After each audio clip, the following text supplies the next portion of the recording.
Open your Bibles, the book of 1 Samuel, chapter 17. There's a battle on, and the men of Israel and Judah had gathered over against the valley of Elah, and the battle was in array against the Philistines. In verse 3 of the 17th chapter, the Philistines stood on a mountain on the one side, and Israel stood on a mountain on the other side. And there was a valley between them. Now we're introduced to one of the men of the Philistines by the name of Goliath of Gath. A man of tremendous stature. A man of powerful strength and stamina. A man that was called a giant even in those days. And so he defied the armies of Israel and cursed the God of Israel. And we find that in the course of time, Jesse said to his youngest son David, you go see how the battle goes and take some refreshments to your two brothers, or your brothers that had joined the army, the three eldest sons, it is, of Jesse.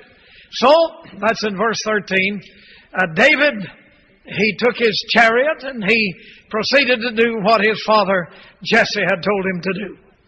Now, as this lesson unfolds, in verse 26, David spake to the men that stood by him, saying, What shall be done to the man that killeth this Philistine, and taketh away the reproach from Israel? For who is this uncircumcised Philistine that he should defy the armies of the living God? Well, they tell him who he is, and he, of course, was very upset at this situation that had developed there. He couldn't do anything with the people. And finally, in verse 29, David said, when the people had given him a negative answer, he said, What have I done? Is there not a cause?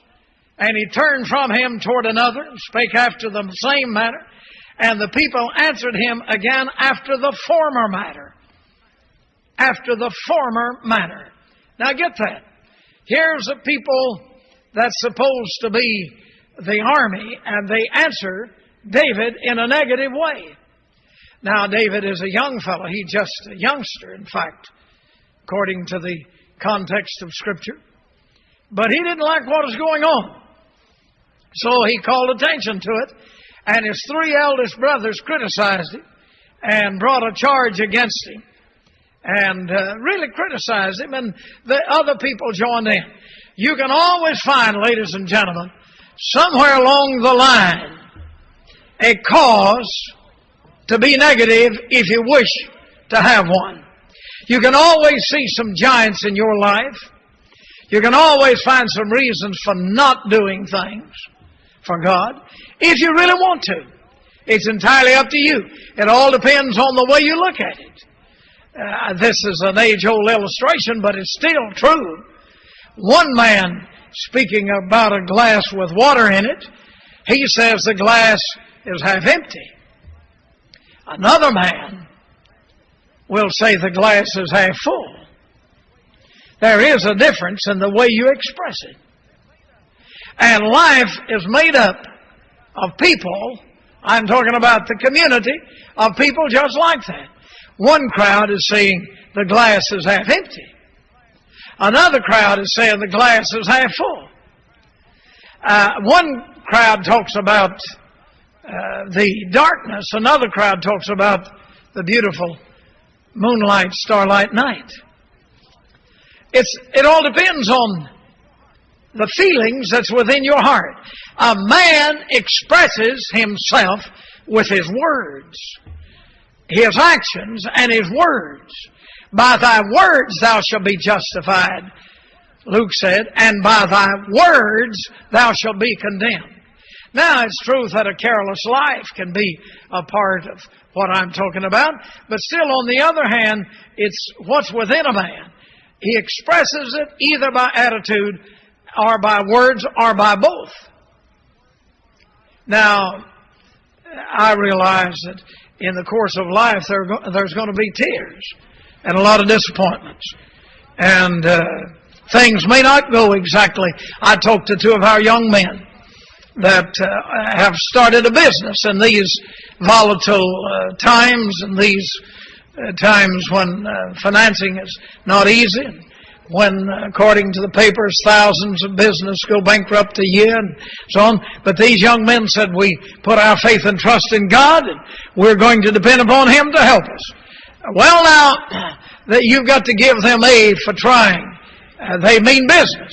And remember that when any man starts out for God, as a preacher, as a missionary, or a preacher's wife, and I certainly could dwell at length on that, when a young girl marries a man that says that he's going to be a preacher, she's asking for some things, because that is not the most normal life that a lady could choose.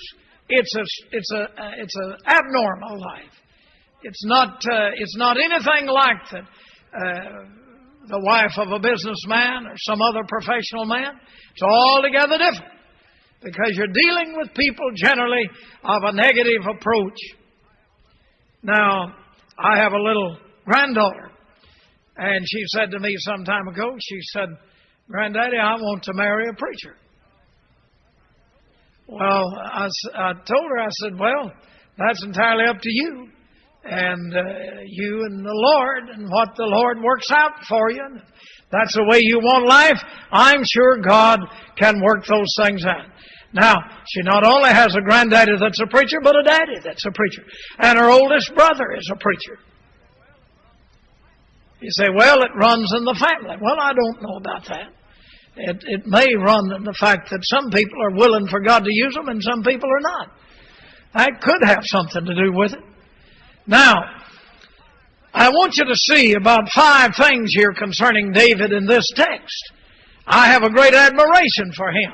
First place, he's a young chap, but he's not too young to be used. He's a bold and courageous young chap. Now, the armies, according to verses 10 and 26, the armies of Israel had been defied. He had defied those armies, old Goliath had. Now, the problem that the armies of Israel had is not going to go away. They were arrayed across that valley of Elah. On one side of the valley was the armies of the Philistines, and on the other mountain on the other side were the armies of Israel.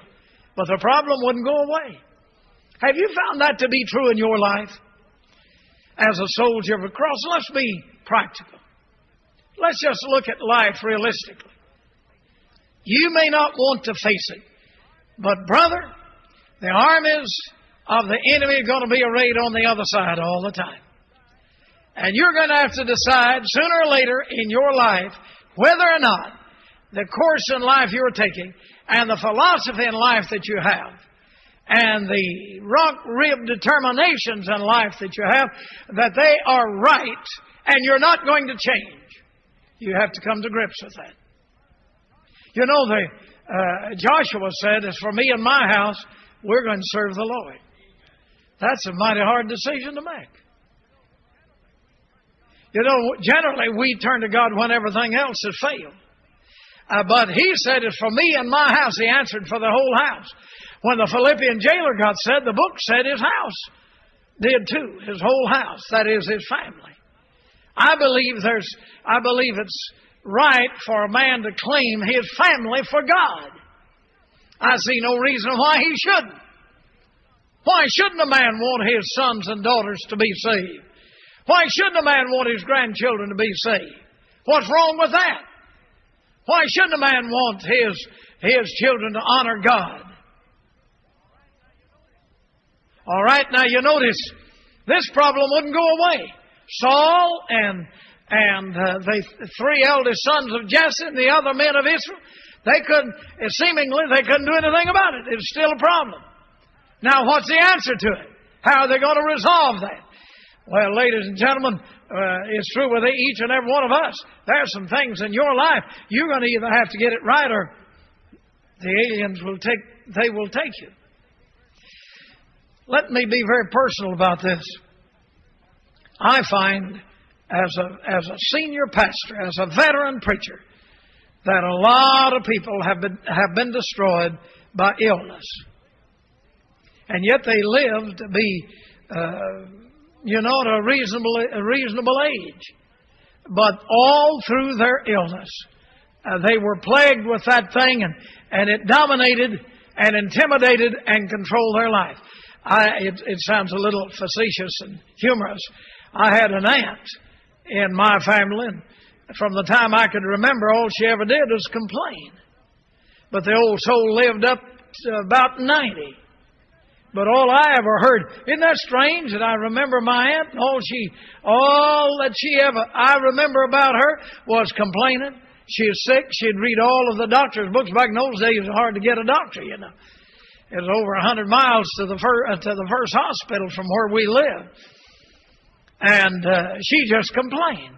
That's what I remember about her. Now, wasn't that some kind of big deal, that influence she left on my life? Now, in that same family, she had a brother that was a noble Christian. His influence on my life as an uncle lives on. And when he's dead and gone, if I outlive him, he's still living, he's aged. But oh, what an influence he had on my life. A tremendous singer, a man of great ability and great compassion. He had a little girl that had the measles when she was a few months old, and she became deaf and mute, and she couldn't ever talk. And they didn't have schools for the deaf or hard of hearing in those days. And so it was a cause of real grief to him. And he wanted a son. He loved boys. Never did have a son. But what an influence that man had on my life. All right, now look, here are two people. One is an uncle, the other an aunt. All I remember about my aunt, she was a good woman. I don't reckon she's good for anything much, but just good. But all that she ever influenced me with was her constant, continuous complaining about being sick. Have you ever thought about how devastating that could be? I was just a kid. But all I could remember of her being, she's just complaining. Felt bad all the time, lived to be 90. Couldn't have had much wrong with her to live that long. She should have felt good at least a day or two out of 90 years. I never remember hearing my uncle complain. He was all the time thinking about somebody else. He was all the time giving of himself. He has sung for hundreds of funerals, scores of revival meetings, hundreds of revivals. Lead the singing, hook his team to a buggy and travel 6-8 miles every night after working in the field to direct music in open air meetings under a brush arbor or in a hot little old church building. Never one time did I hear him complain. Singing praises for God. Wait a minute. He was a David. I'm talking about a man with a cause. Is your cause just grumbling and complaining about you don't feel good? You're afraid that where you work are going out of business and this and that, just all the time living on the very brink of total disaster. David is not that kind of a man. The problem will really not go away. How are you going to resolve it? I want you to notice another thing about God's armies. In verse 11, they got terribly discouraged.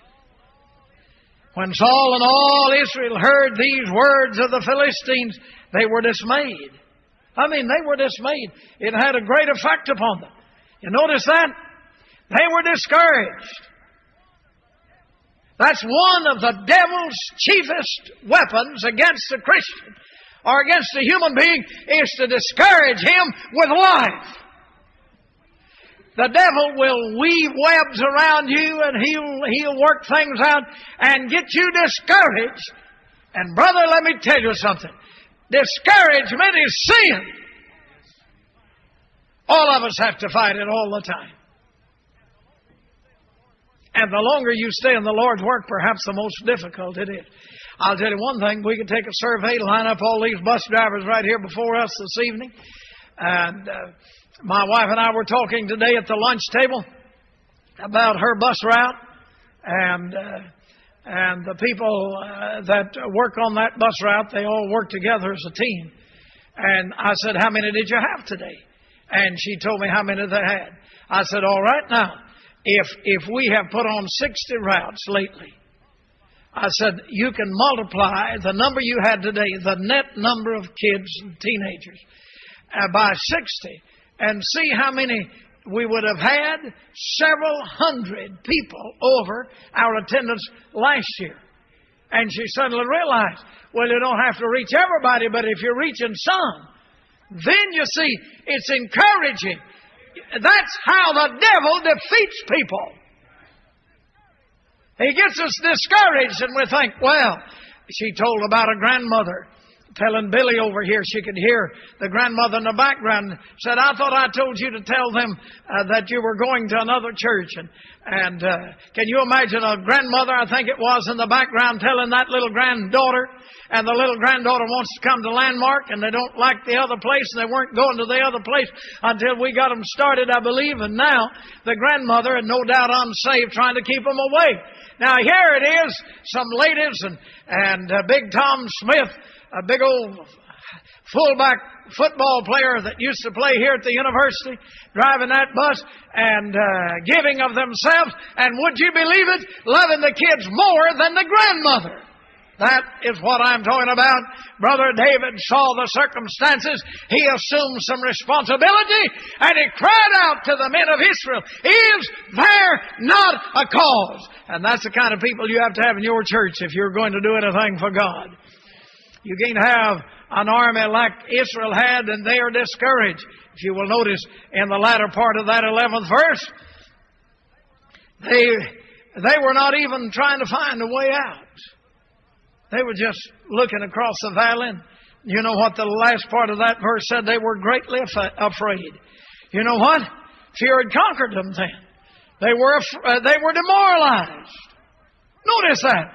They were greatly afraid. That's what verse 11 said of that 17th chapter.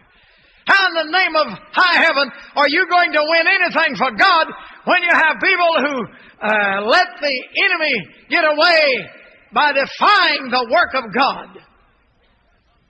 Some of you people misunderstand me when and maybe you don't even appreciate it, but when I tell you, when a banker, head of a loan department, like one did years ago, that I told you about this morning, he deliberately said he'd see that reverend in hell with that church before he'd make a loan to him.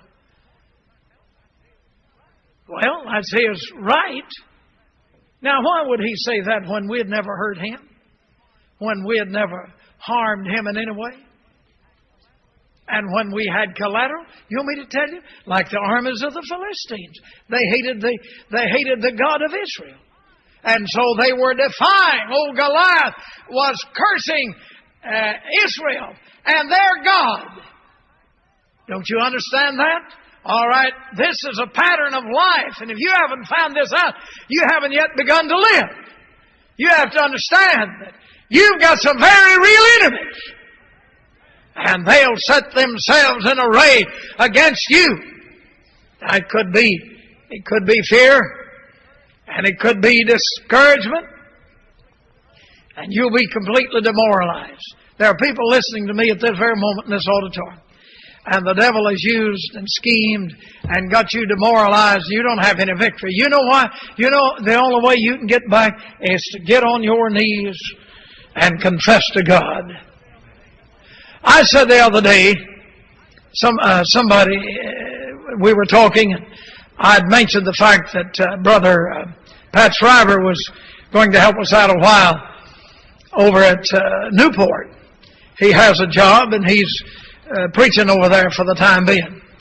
And this person said something to me about Pat, and I said, yes, I want to tell you something.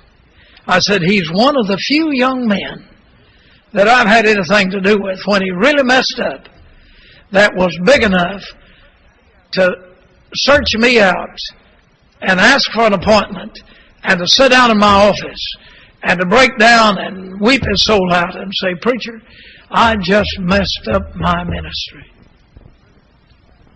I really did. And I want you to forgive me, and I've asked God to forgive me. Did you know that you find very few people that have the grace and the gumption to do something like that?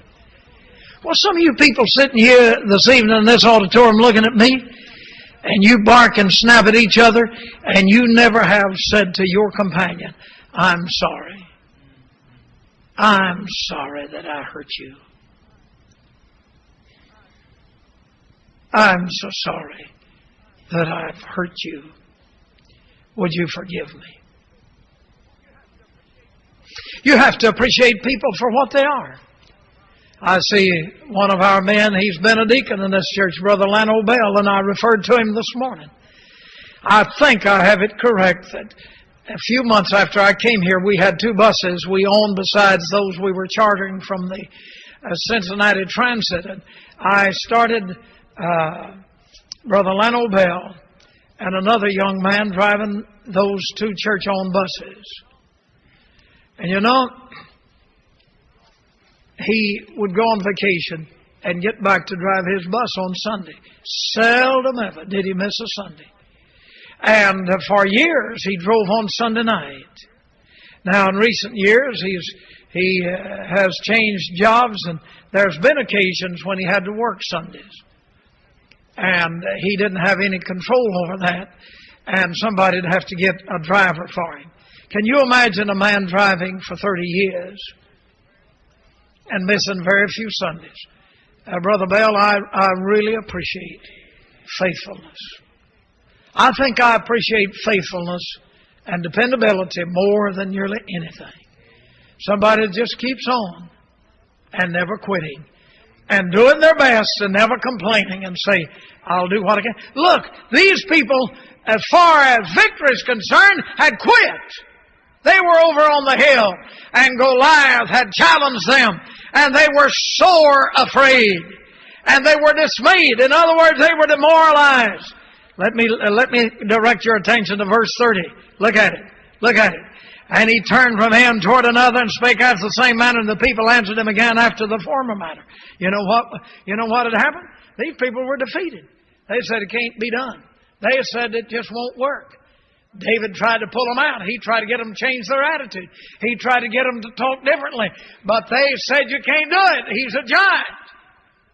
They'll destroy us. Well, what are you going to do? When you're confronted with an enemy like that and you give up, it's a settled fact that you're already licked. And again, we get back to this thing. Let me take you to the very beginning in the matter of salvation. Brother, if you'll listen to me, I can help you. Why would you let the devil destroy you in a Christless eternity? Answer me that. Why would you let man's arch enemy destroy you, and you'd have to burn forever and ever and ever?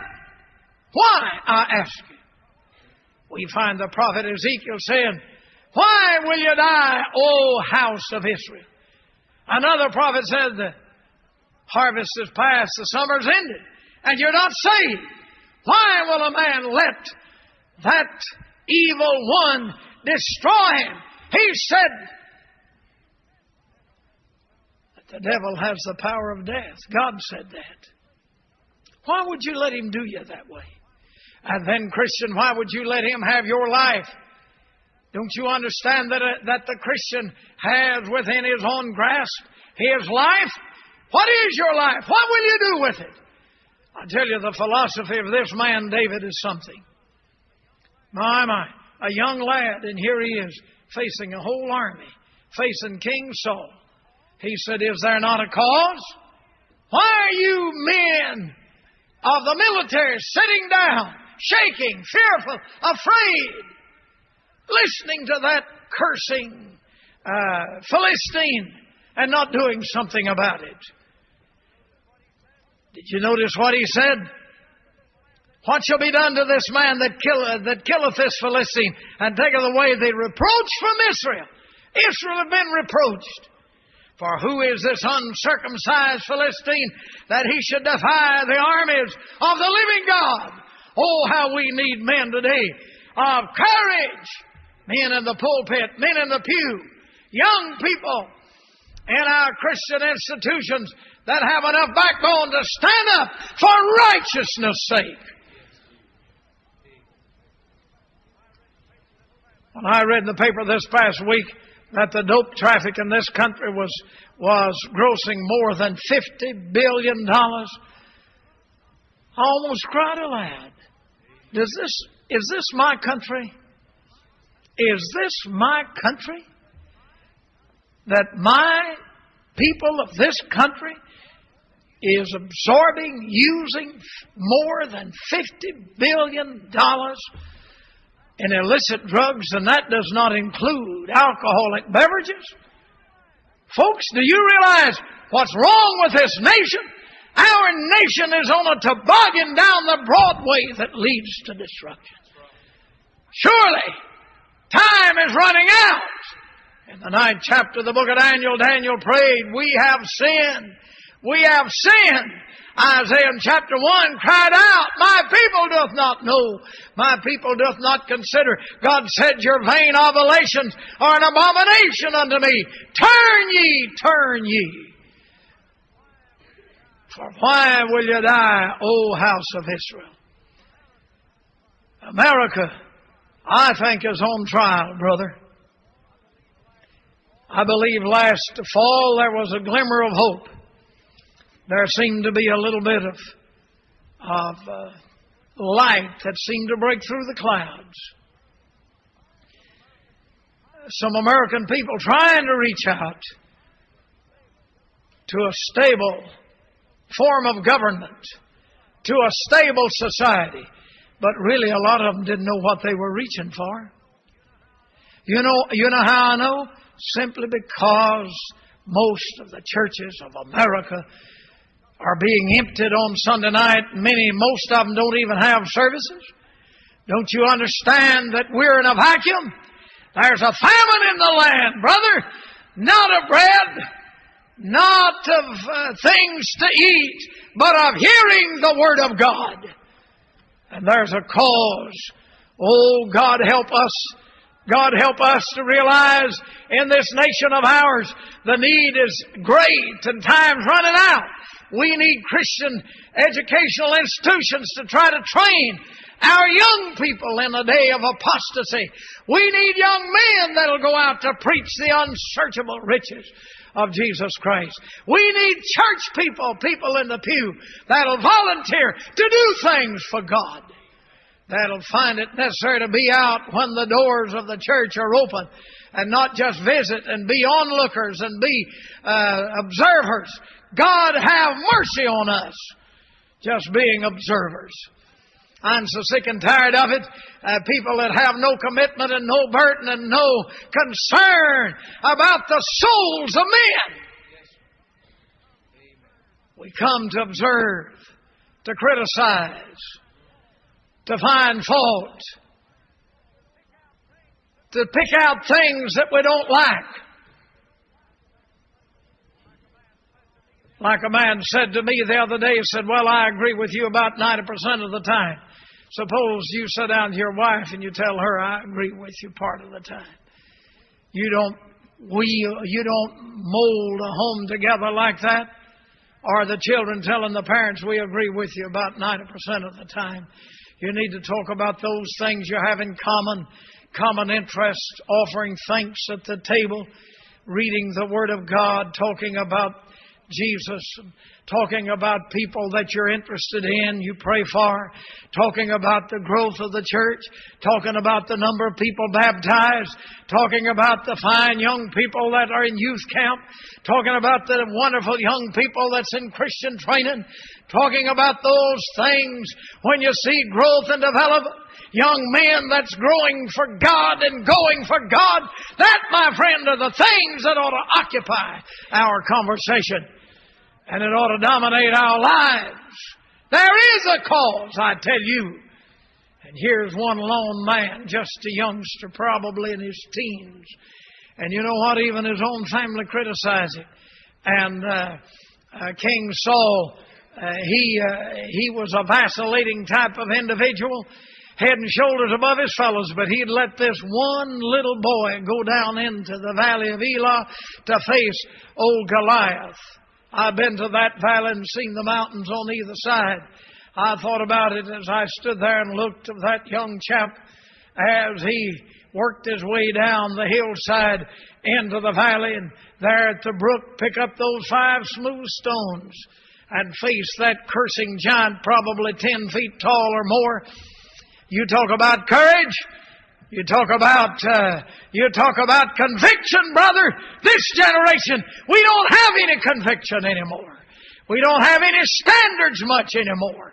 We don't have any commitment to God anymore. Men and women, listen, God looks upon us when the bedroom door is closed and we have to face self. He knows what's within our hearts. Yes, He does. The hypocrisy, the indifference, the carelessness. Yes, God's army, it needed a man that had his dependence in God. And thank God David had that. He said to old Goliath, he took his staff in his hand. He chose him 5 smooth stones out of the brook, put them in the shepherd's bag, and he had his scrip in there, and his sling was in his hand. And when he drew near to that Philistine came on and drew near unto David. And the man that bare the shield went before him, had a big shield out before him. And you know what? When the Philistine looked about and saw David, he disdained him, for he was but a youth and ruddy and of a fair countenance. I would assume he wasn't even old enough to start shaving. And the Philistine said unto David, Am I a dog that thou comest to me with staves? And the Philistine cursed David by his gods. Think of that. And the Philistine said to David, Come to me, and I will give thy flesh unto the fowls of the air and to the beasts of the field. Then David said to the Philistine, Thou comest to me with a sword and with a spear and with a shield. But I come to thee in the name of the Lord of hosts, the God of the armies of Israel, whom thou hast defied. This day will the Lord deliver thee into my hand, and I will smite thee and take thine head from thee, and will give thy carcass of the host of the Philistines this day unto the fowls of the air and the wild beasts, that all the earth may know that there's a God in Israel. And I tell you, beloved, tonight the need is that the men of America will know there's a God in America. Oh, how we need this today. With the rivers of intoxicating alcoholic beverages advertised on radio and television, I get so sick and tired of light beer. I don't think they know what they mean by light. The damnable stuff that'll send a man home drunk to beat his family, like you read in the paper the other day. Listen, and the wave of lawlessness and what's going on across this nation. President being shot and little boys killed down in Atlanta and little babies killed by dope heads. Ladies and gentlemen, it's time for America to wake up. And for the people of America to have a spiritual backbone like David had, that you'll do something to right the wrongs that's in this country. Oh, God, help us. There is a cause.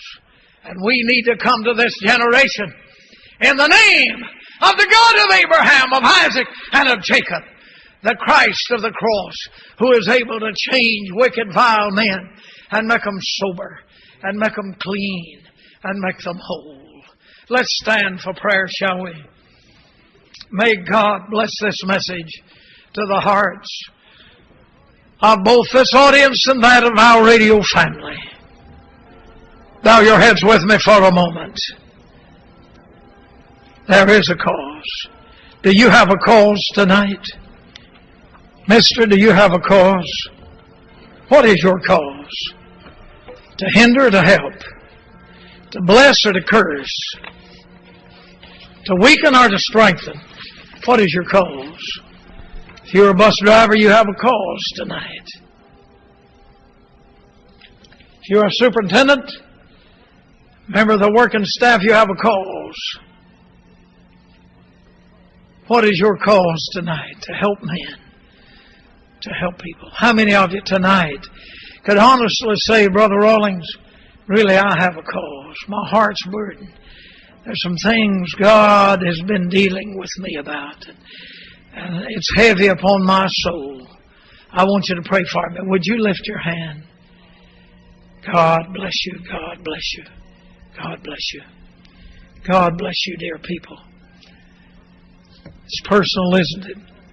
There's a cause. Some of you fooling around, fiddling around. Some of you young people, you're treating God with disdain. God doesn't like that. God wants us to heed His voice. Wants us to be real. There is a cause tonight. My country is worth saving. My country is worth keeping it free. It's worth any price that we have to pay to keep it free. I would remind you that the freedom we enjoy tonight, ladies and gentlemen, has been bought with the price of blood. You go back yonder several hundred years ago, and when the founding fathers came across the ocean in their little boats, many of them died in the way. Many of them went through great privations and hardships. I think of those noble frontier women